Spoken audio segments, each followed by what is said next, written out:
So today let's talk about starting a daycare business, what it requires, the essential documents that you must have to be practicing within the law, and why you can consider a daycare business as a hustle that you can do if you're doing nothing at the moment, or a side hustle if you're also employed. So there is growing demand for childcare, especially here in Kenya. We have seen in the news, we have watched nannies and house girls mistreating girls. Also, the economy is not so it's not so comfortable at the moment, and it's pressing us, and it is hard to maintain a nanny, especially on the current salary scale that most mothers or parents find themselves in. So there's a growing demand for daycare business, and this is why I decided to make this video so that we can talk about how to start, what you need to make sure that is there in place, so that as you carry out your daycare business, which is a business like any other, you make sure that it has all the documents that you are practicing within the law, so that you don't find yourself in problems later. So first of all, you have to check for demand of the service you're offering, which is daycare business. Any business requires demand, because you can't come up with a business idea where it is not needed.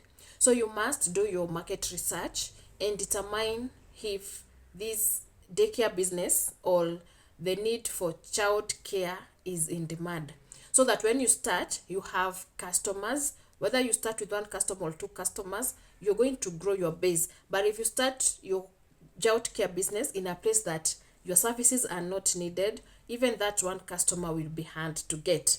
So it's a good business. First of all, it's like starting your own hustle, and it's so easy to start, because this is a business that you can start even inside your own house. So you don't have to pay rent for it until it maybe grows and you're not able to keep the children within your house.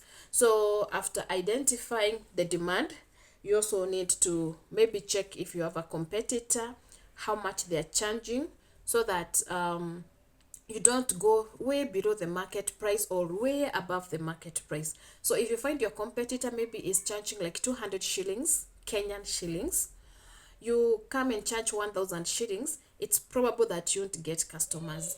And if your competitor is charging 300 shillings per day, and then you come and charge 50 bob or 100, you might not be able to maintain it, because first of all, you are charging way too below their market price. So it's going to check what your competitor is charging. The other thing is you need to determine your target market. You did your research and realized, yes, there is demand, but who is your target market? Are they low income earners? Are they the working mothers? Are they the high income earners?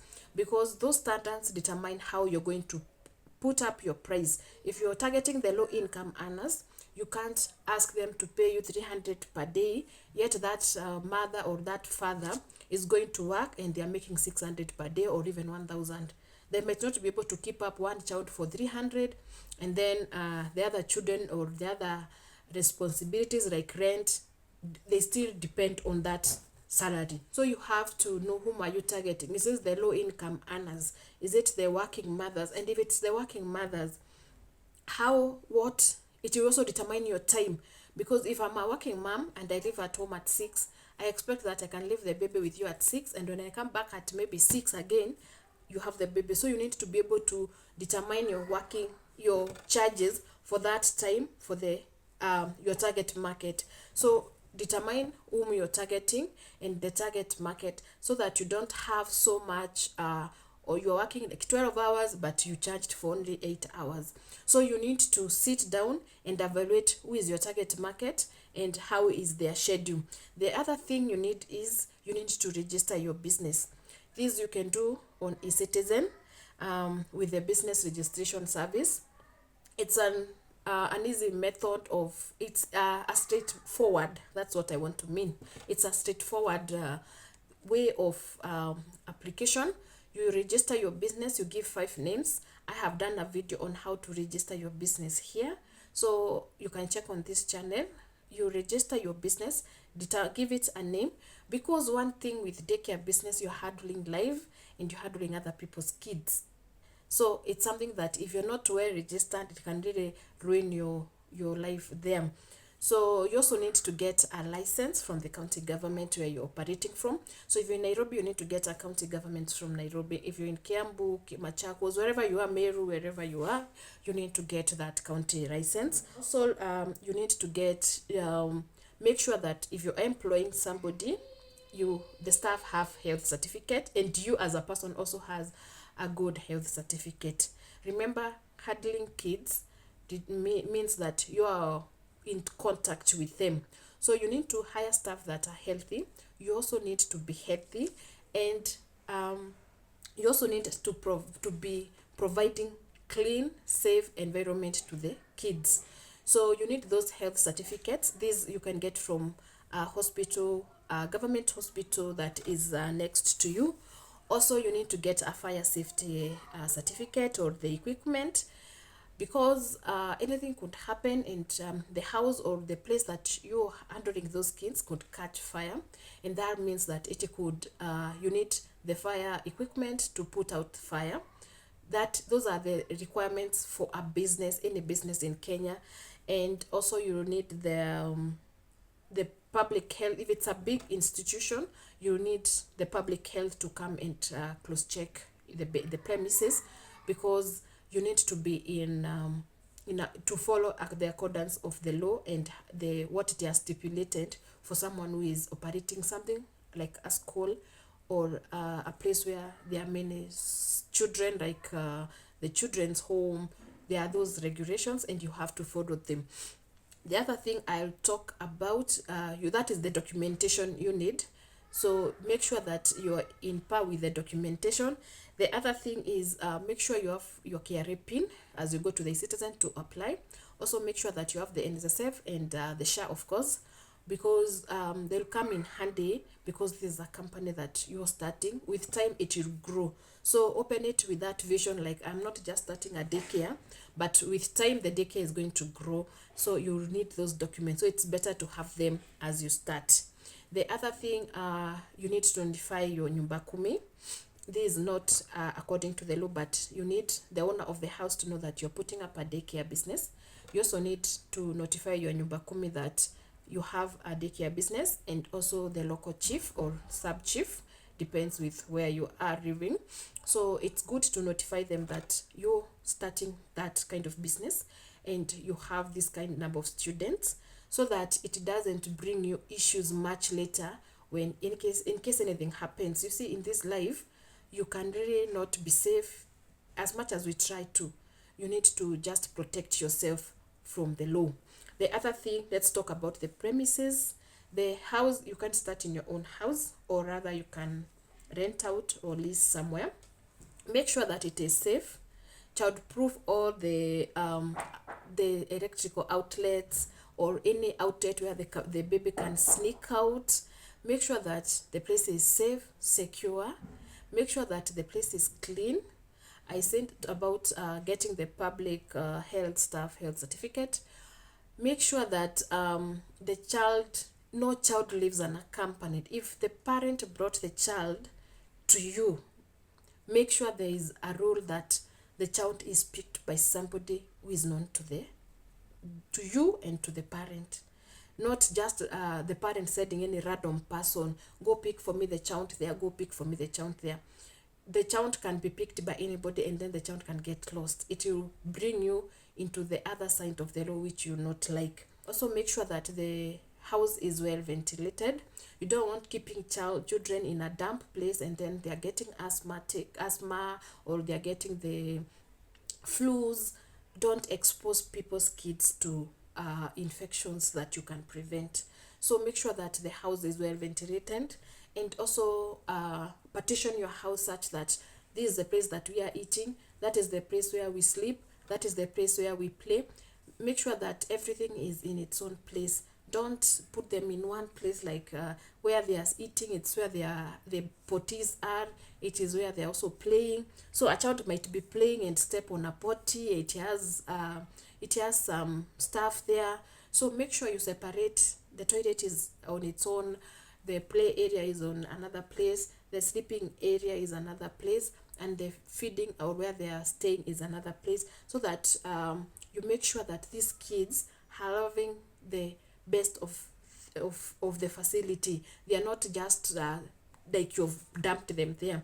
Provide the essential and partition your house such that the toilet is in a different place. Where they go to poop in the potty is different from where they are playing, where the food is, to avoid infections and also to avoid accidents, and to avoid like a child touching something bad and then putting it in the mouth.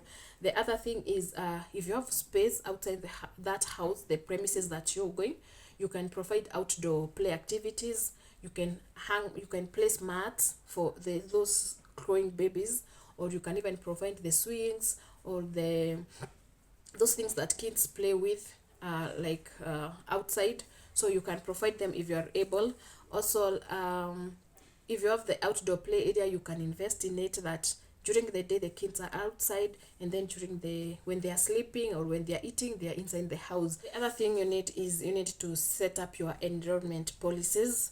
So how do you enroll this child? During the enrollment, make sure there is a form that the guardian or the parents fill, that shows if the child has any food allergies, any drug allergies, a pick-up time, a drop-off time, and are you accompanied, who will be bringing the kid, who will be picking up the kid. Make sure those details, the next of kin, who to call in case the baby falls sick, or who to call in case the baby gets an accident, who to contact close by, is it the mother, the father, or the guardian.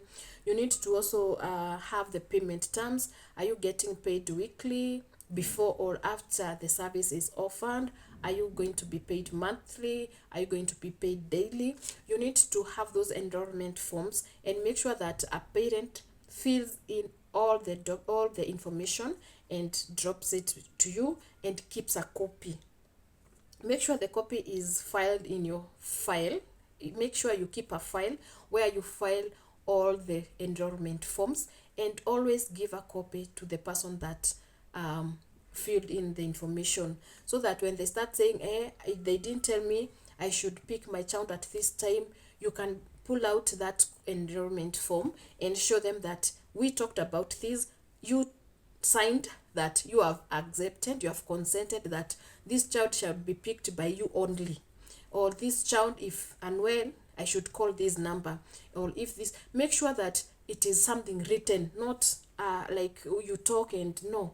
Make sure that everything that you're doing for that kid is written, because I'll tell you time and again, these things happen. You find yourself in the wrong side of the law. But if you have something that is written, signed, then that means the patient, the parent, or the guardian consented to your terms. So, and no business operates without terms. So make sure yours too has, and make sure those enrollment forms are signed and are up to date. If 1 year goes by, make sure that before you pick that kid for the next maybe year or term, you go through the enrollment form, and the guardian or the parent signs that I have accepted, this is what you're going to be doing. So make sure you have those enrollment forms ready. Don't tell a parent, leave your kid, come and sign. No, let them sign there, and then make a copy for them. Let them go with their copy, so that even if anything happens, you're at the right side of the law, because you can always pull out your enrollment form. So let's talk about the essential needs that you need. Of course, you need a child-sized, a good house, partitioned. And if it's not partitioned, make sure you partition yourself, because I've said you have to separate the kitchen from the play area, from the toilet, from everything. Make sure that the house looks well. It's partitioned. We said it should be safe, it should be well ventilated, and it should be in a secure place or neighborhood. Also, make sure that you have child-sized furniture, the chairs, the seats, the tables, and anything that they can use as a furniture, the bed. Make sure they are child-friendly, without any hanging nails or anything that can injure or cause an accident to the child. Also, make sure that you have toys. Children love to play, and you have to engage them, their mind. You can't just stay with children when you have locked them in the house like that and you're not offering toys. So offer them toys so that they can play with them. You can also offer a TV, so that sometimes you can break the silence with a cartoon.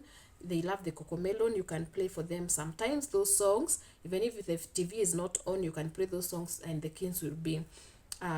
It's there. It is required that kids, you help them to develop their senses. So it's good to keep them active when they are not sleeping or eating. The other thing you need is educational materials. You can hang them on the walls. The charts that have the alphabet, the animals, you can help them sometimes identify which animal is this, which alphabet letter is this, how do you pronounce this. So you need to be somebody that is loving children, and someone who is dedicated to the growth of the children. The other thing you need is a first aid kit.